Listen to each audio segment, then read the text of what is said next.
Greetings, everybody. Welcome to another episode of the Decision Hour. I am your host, Adam Bird, and I'm gonna tell you right now. I want everybody to just take a hot second, grab something to write with, grab a pad of paper, grab a fucking notebook, because you're gonna want to take a bunch of notes on this one. Yeah, I just dropped the F-bomb, and we're 15 seconds into the show. That's how passionate and excited I am about this show. I got a very special guest lined up for you today. He's an active duty Marine. I don't hold that against him.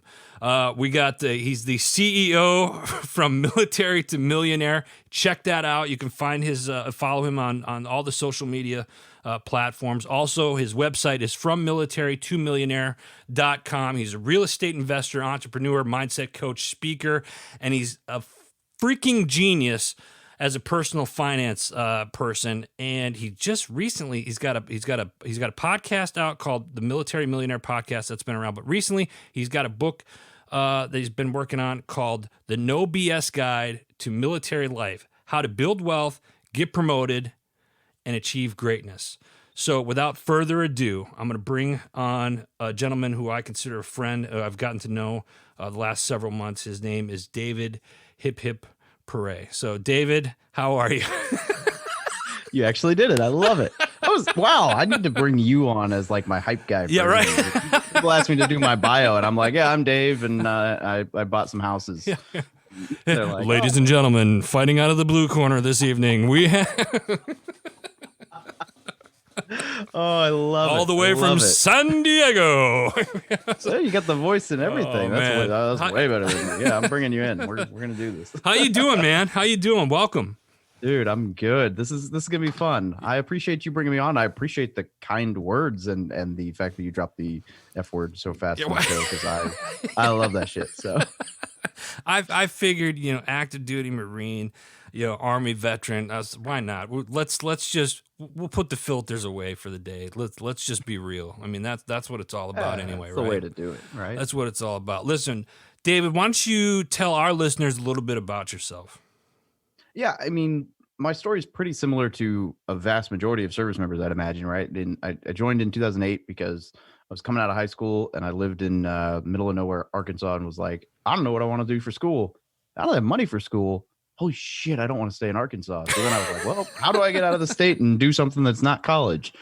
The military. Right. And so I talked to all the recruiters, and ultimately the Marine Corps was the guy who actually showed up when he was supposed to. And I was like, oh, this looks awesome. Great. Yeah. Woo, challenge. And, all the reasons that you joined the Marine Corps.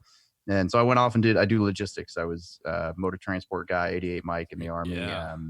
I've been kind of all over the place. It's been 12 and a half years now. And, I've been stationed all over the world, including Afghanistan once, which was honestly the reason I re-enlisted, because that shit was fun. Yeah. And fun in the sick, twisted military sense of the term. And then on recruiting duty in 2015, a buddy of mine was trying to get me into Amway to do the whole multi-level marketing, pyramid scheme thing. And he handed me Rich Dad, Poor Dad. And I was like, yeah, I don't read. Right. What are you talking about? I'm not gonna read this. I'm a Marine. I don't read. No, I was kidding. Exactly. Right. Like, and this dude literally pulled a CD out of his pocket and was like, I got it right here. You can listen to it while you drive. And I was like, oh, all right. He called my bluff. I'll listen to this stupid book.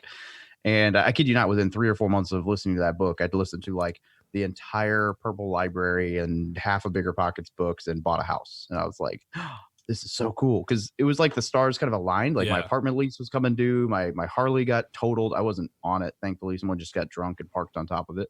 There were a couple other things. And so all of a sudden I had like 10 grand that I didn't have before because I was terrible with finances. And I was like, well, I'm paying $550 a month for this little 2-bedroom, 1-bath apartment. And if everything in this book is true, then I can, like, I found a duplex that was, I think it was like $615 for the mortgage, and was like, okay, well, that's only $75 a month more. And there's a tenant already paying $475 to live in it. Okay. So my worst case scenario on this is like an extra $75 a month. My best case scenario is I basically live for almost free in a 2-bed, 1-bath. And, that's what happened. I lived for, like less than $200 a month while paying down my principal and everything else. And it was just kind of like the light bulb went off. When I moved out, that property was, when I rented the other side and raised the rent on the first side, that property all of a sudden was making like $300 a month. Here's a house that I put maybe $4,000 down on if you include like replacing a floor and everything else. I was maybe $4,000 into this house. It's paying me like $3,600, not including principal pay down every year. And I was like, wow, this is really cool. And then, and you have, just to be clear, you have no background prior to this with investments or anything like that. This was all just kind of a shot from the hip and learn as you go kind of thing. yeah, I mean, I had lost money playing in the stock market, not knowing what I was doing and just, gambling away. And then I had also done the old buy a whole lot of booze and cars and trucks and tattoos and things. And yeah, I had nothing. I mean, I probably had a negative net worth when I bought this damn house. Wow. So yeah, no idea what I was doing. And then I just kept reading and kept making small steps and kept just kind of surrounding myself with people who were already doing what I wanted to do and taking leaps, I guess. And they just kind of paid off. And here I am, 5 years, 6 years. Well, I guess almost 6 years later now. And I'm going to be exiting active duty this summer and going reserves and taking this thing full time. Wow. Good for you, David. Great. That's freaking awesome. There's so many questions come to mind. Let's start with from military to millionaire. What prompted that? How did that get started? Walk us through that was legitimately a friend of mine who is a big real estate guy in and of himself. We were sitting down for dinner one night, and I had this, one of these days I'm going to do it. I have a journal, a literal wag bag from Afghanistan. For those of you who never saw one of those, that is the bag you use to poop in when you are deployed. And I had kept a journal in it throughout the whole deployment. And so I have like a mission log and a journal, and they kind of match up to where I can say, hey, on this day, this happened, and here's how I felt about that. I was like, oh, this would be a really cool idea. I'll write a book that's like what the normal dude did in Afghanistan. Cause it's always, SEALs and the dude who shot bin Laden and all these badasses write books. But then there's, like me, who's like, I pushed my coworker out of the truck into a canal once, or whatever, right? Like all of those stories that no one ever hears. And that was a good night. And so like that's the real us, right? And so I was like, I'm gonna write this book. And then I realized nobody knows who the heck I am. Nobody's gonna read this thing. So I was talking to my buddy, and he's like, well, why don't you just start a blog? I'm like, okay, great. What do I write about? And he's like, well, just write about what you're learning in real estate. It'll just kind of confirm what you're learning, and maybe it'll help someone. And yeah, I mean, that was probably the best advice anyone's ever given me. And then I took it and I was like, all right, let's do this. And someone else actually came up with the name of the website, because all of my names were terrible. And they said it, and I was like, wow, that's a really cool name. And the domain's available. All right. So the Military Millionaire thing, that sounds cool. And I was like, well, how do I frame that as I'm not a millionaire, but I'm on the road to becoming a millionaire, and like this is a journey. And so we kind of tweaked the name a little bit and launched it. And then, yeah, I mean, it obviously other people appreciated it because it's kind of exploded over the last few years. Yeah. Yeah, no doubt, because it's you think about it, and I think I'm a little more seasoned and aged, I think, than you are. I joined the Guard in '98, and it was, I got out in '07. Yeah, look at that. And yeah, let's pick it up where you left off. Yeah, and it's one of those things where it's like, I remember, back in my day, they didn't really teach us about how to invest or anything like that. Usually you got that first paycheck, and the private's going to the down to the car dealership to buy a brand new car that you really can't afford because you're living on the barracks and you're doing this shit and yada yada yada, as opposed to taking that money and listening to like your show and the investment advice that you give and the topics that you talk about, because you're also a speaker. I think that's what people need to hear, things that you're teaching more, especially our military personnel as they're making that transition, because you said you're getting ready to transition here this summer. Congratulations on that. But what about all the other people that aren't there, that are getting, they're 18 months out and they're getting ready to transition and they don't know what they want to do or where to go or whatnot? They should be, I think what you're doing is a class that should be taught, quite frankly, in the military. So if they know they're only going to do their 4 years, 6 years, whatever, and get out, they already have a plan in place. They have money stacked aside, whether it's in real estate investment or whatnot. So it makes a smoother transition. I don't know. What are your thoughts on that? Do you see anything like that in the military right now? I've been out for a while, so I don't know. Yeah, they've gotten better for sure. There are a few different courses you can go to. The problem is that it's not like a mandatory training. It's like a, hey, we offer this thing at the education center, and if you want to come, you can. So you kind of got to be looking for this information in order to find it. They're not advertising it. Yeah, and units aren't like, hey, let's send everyone here, and the alternative is, ultimately, and I would say unfortunately, service members passing down advice from service members or from things they heard, and some of it's great advice. Like there are some very smart people that I work with who do understand finances and give decent advice. There's also some very generic advice, and there's some really scary advice that I've heard passed around, right? Like all of a sudden now, when with the whole game stonk thing, like everybody and their mother is a stock expert. And I'm like, oh my God, stay away. Like, no thanks. Like stocks are great, but you didn't know anything about them 6 months ago. Don't be giving advice about them now. And so I'm actually a command financial specialist, which is like a 1 week course that you go through in the Marine Corps that talks through a lot of this stuff. And even that, it's a good program, but I would say probably 80 or 90% of the people I was in this course were with had been voluntold to go do this course. They weren't interested in it. They were just like, hey, somebody needs to do this. Go take this course. The class, right? And so then you basically end up with, and even me, who was somewhat aggressive about trying to give these classes in my last unit, I found that the vast majority of things that I was doing were, hey, this guy already screwed up. Can you fix it? And as opposed to like, hey, this guy's thinking about buying a car, it was, hey, this guy got screwed buying a car, and it's like, so the proactive isn't. Yeah. So I've kind of realized, like what you were saying, like I can probably reach more people through this fancy microphone and Google. In fact, I would be willing to say that that's true, because if you were to type in, unless it's changed, if you were to type in like TSP strategies right now on Google, I'll pop up above TSP.gov. Not to say that TSP.gov, they actually have some really good curriculum. But it's just kind of like proof in point that I realized, wow, I can probably reach everybody who's looking for this information, without having to sit in a classroom. Right. The problem still is, how do you reach the people who aren't looking for the information? And that's like a cultural thing that has to change in the military. And that's mindset. It's coming, but it's not here yet. Yeah. Listen, folks, if you're listening to the show right now, that means you're already online. Open up another browser, go to FromMilitaryToMillionaire.com. And if you are, we do have some active duty members and some reserve and guard members that listen to the show. If you're not following David, we're telling you right now, congratulations, now's the time. Get off your ass and reach out to him, because the man's a genius. And I love your show. I love your podcast, the Military Millionaire Podcast. I listen to it, every week, obviously, because it can be found on Heroes Media Group. Shameless plug. And I talk about it every week in our weekly wrap up show. And some of the guests that you have on there, it's been mind blowing. And really, and now that I think about it, I'm sitting here talking to you. How the hell do you have time for everything that you do? Active duty, you're doing this, you're doing a podcast, you're a family man. Like, how do you tie it all in? How do you do it?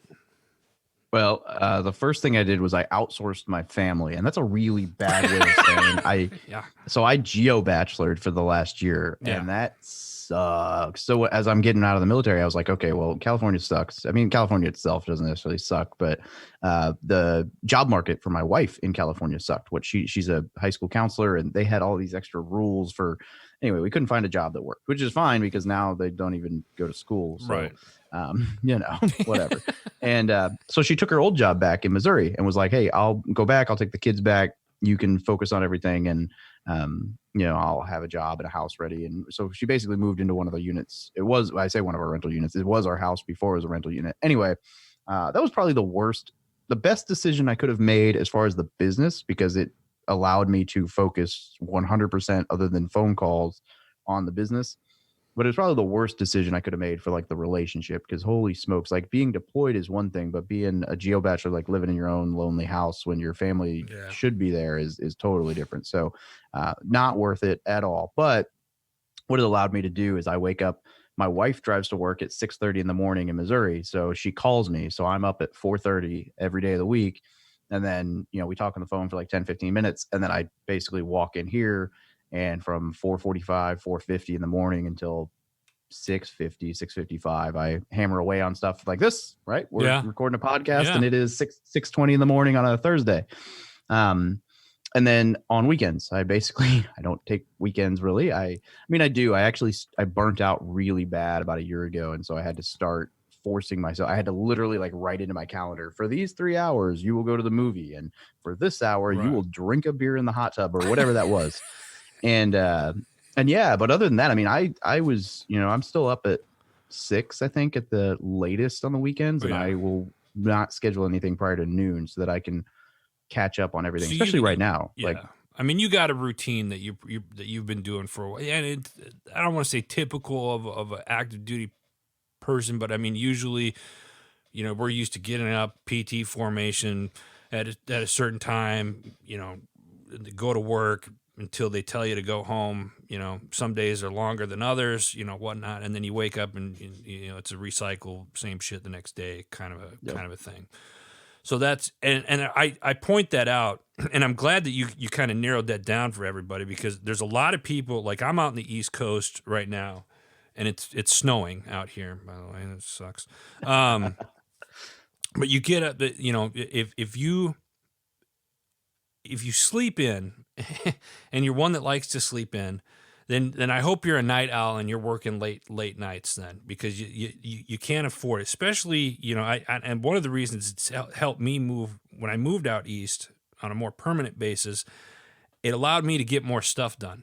Otherwise I was getting up, because when I travel, most people know that I commute back and forth to Arizona. And when I'm in Arizona, I got to get up at like 3:00 in the morning just so I could get started on stuff that's happening out here on the East Coast because of the time difference. And that's the part that sucks, but at the same time, it's like I'm used to that now.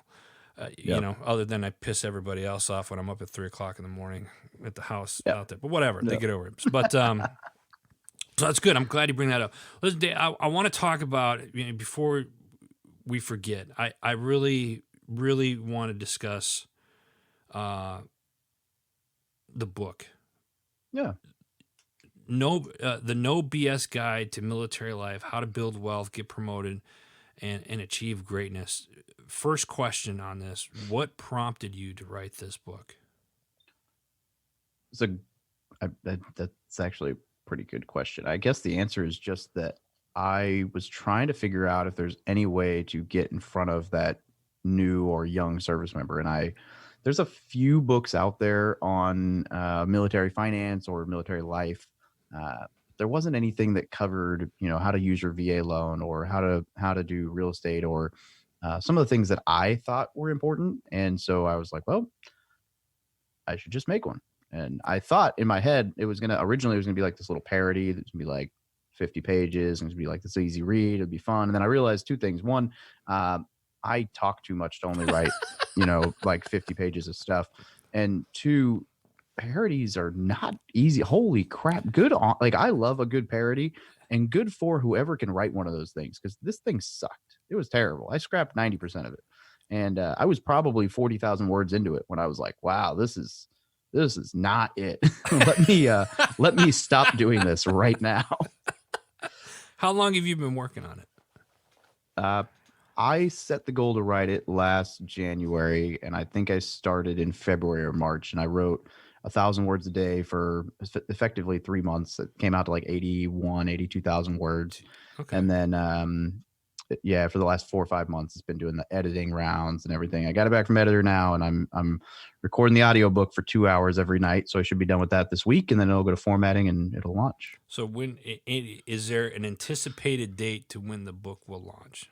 The goal is April 1st. All right. And I'm hoping that doesn't become a really bad April Fool's joke. Let me make a note of that because I might just say I something. know if just it fuck comes with you out on that. April 2nd, the whole world's gonna let me hear it. Yeah. Check out this book. Click on the link, and the link goes nowhere. You're like, I got you. come back next week. It's actually really funny. In my messed up sense of humor, I might put it. Yeah, that's what I'm thinking. Put a bum We're link. gonna do pre-sales that are coming out here, and then that is like, yeah, the book's coming out. April Fools, you're gonna come back next month, or some shit like that. Oh God, that's hilarious. That'd be the worst funny. marketing decision. Yeah, right. Ever. Or maybe the best. How do we get know, negative sales? Is that even possible? Like what? I mean, you never know. In today's world, it could go viral, and then it'd actually work out for me. Yeah, right. Look at this asshole. Right. I love it. I love it. All right, so folks, listen. The book's coming out soon. It's coming out in the next couple months. So keep your eye on it. We'll definitely be promoting it on the Decision Hour as well as Heroes Media Group once the book launches and whatnot. And again, if you're listening to this show, go to www.FromMilitary2Millionaire.com. And David talks about, he's got a plethora of topics that he talks about: thrift savings plan, VA loans, real estate investing, which is something I strongly encourage. If you're thinking about investing at all, you need to be following David. It's one of those things where it's a must. And if you're active duty, I don't care what branch, the guy knows his shit. And this is somebody that I've just a ton of respect for, and I love listening to your show every week because I learned something new. I was horrible at finances. Like, oh my God, it was just horrible. 20 years later, and I'm just getting out of some of the dumb shit I did in my 20s. You know what I mean? Yeah. But better late than never, I always say.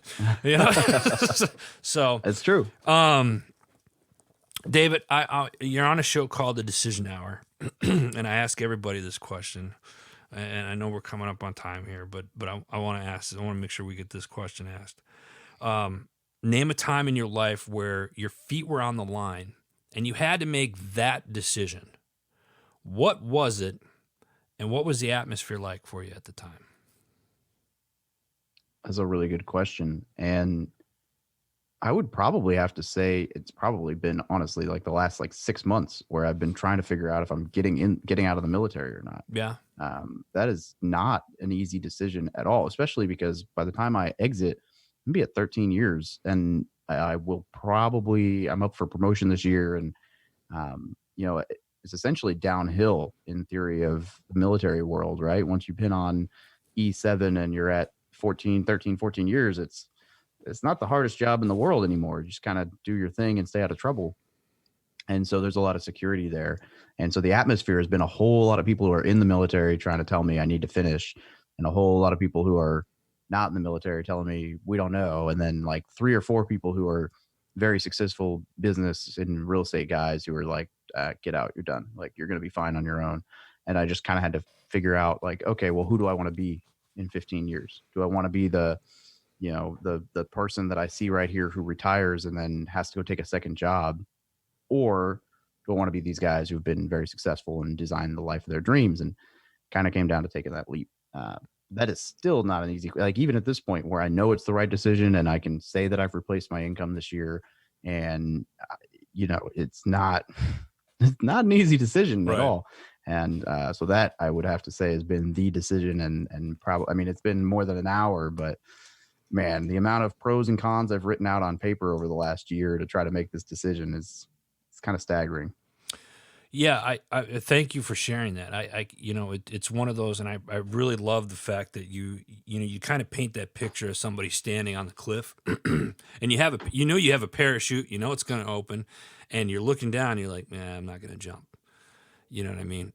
and it's like, instead I'll just or somebody stand on a street corner, and you're just watching life pass you by. And as you're watching life pass you by, you're seeing everything that you want and everything that you've asked for in life, and you haven't taken that step out to catch it, so you're just watching it pass you by. So my hat's off to you for making that decision and taking that leap, as you say, to get what it is that you want in life, because it's not an easy task. I remember trying to take the leap and leaving my corporate job, and then waking up the next morning. I had no money in the bank. I was a single father with custody of my son, and I'm sitting there like, oh my God, what did I do? you know what I mean? Yeah. Like, shit. And that was 6 years ago, and I'm still here. So I must have been doing something right. You know what I mean? So, as we wrap up, what do you want people to know? I mean, the simplest thing is investing simple, right? Just take small steps, automate things, put some money in your TSP, save some money.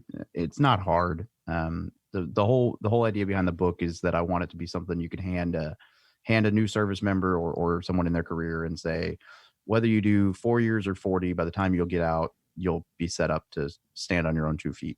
And it's really not that hard. I mean, the military is probably one of the best jobs you could ever have for building wealth. And people laugh when I say that. I'm happy to break numbers down with them, but I firmly believe that. I feel like I've kind of proved that. And I didn't know what I was doing for the first half of more 2/3 of my career. So just do a little homework and don't invest emotionally. Just set something up that's simple and automated, and you'll be fine. Well, that's great advice, David. I appreciate you taking time to join us today. I appreciate you having me, brother. This has been fun. Absolutely. Folks, that's all the time that we got today. Again, check it out, From Military to Millionaire. Go check out the website right now. We'll keep you posted on when the book launches. Also, go to heroesmediagroup.com. We've got a new website coming out. Make sure you check that out. Check out the articles, all the new shows. If you are looking to become part of the HMG family, go to www.heroesmediagroup.com. I don't even know my own website anymore. Jesus. With that being said, that's it. That's all the time I got. Until next time, you've been listening to The Decision Hour.